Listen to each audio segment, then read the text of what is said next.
Hello, this is the luckiest maths teacher in the world. Thank you so much for tuning into this video in which we will look at algebraic expressions. In particular, we need to be able to take sentences like these and turn them into algebraic expressions so that we can solve problems. But in order to do that, we need to know first what an expression actually is.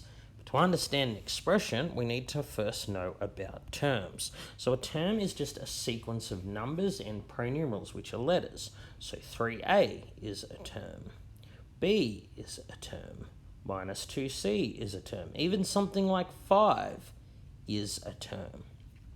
So 5 would be a constant term because it has no pronumerals or letters attached to it. Now, an expression is just one or more of these terms separated by plus or minus signs. So I can put some plus signs here.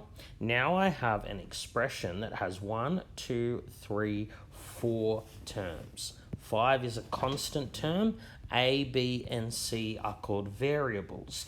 Their value is not constant. It's not the same from question to question. It can change values. So this expression is not an equation because an equation requires an equal sign. So in this expression of 4 terms, the coefficient of A is 3. The coefficient of B is 1 because 1b and b are the same thing. When you times anything by 1, it doesn't change. The coefficient of C is not 2, it's negative 2. Coefficient just means number in front of. And that definition is very important because when we perform operations with terms and expressions, we will need to identify the coefficient really quickly. All right, let's now look at turning sentences into expressions. So 2 numbers add to 50, one number is B, write an expression for the other. So here we're basically just rewriting this sentence using only mathematical symbols.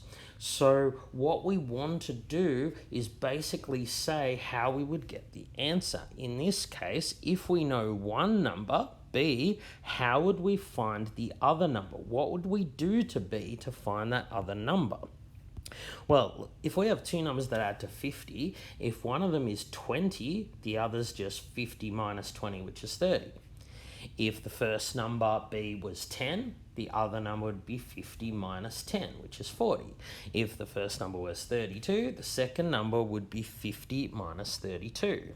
So if the first number is B, the other number is just 50 minus B. This tells us how to find the second number. It says that we just take the first number and subtract it from 50. That's how we get the other number. So let's look at this one. My brother is twice as old as I was 15 years ago. If my age is A, write an expression for my brother's age in terms of A. Again, we just want an expression that looks like this, so a group of terms that tells us how we would find my brother's age if we know my age.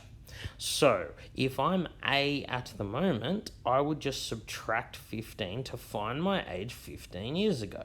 If I'm 32 today, I would have been 17 15 years ago. But my brother's age is twice as old as I was 15 years ago. So I want to find twice that. I want to double that. So because I've subtracted 15 first, I want to do that first. I need brackets here. This will give my brother's age in terms of A. Whatever my age is, you subtract 15, then double it, and that will be my brother's age. All right, thank you so much for tuning into this video. This has been the luckiest maths teacher in the world. Have a great day.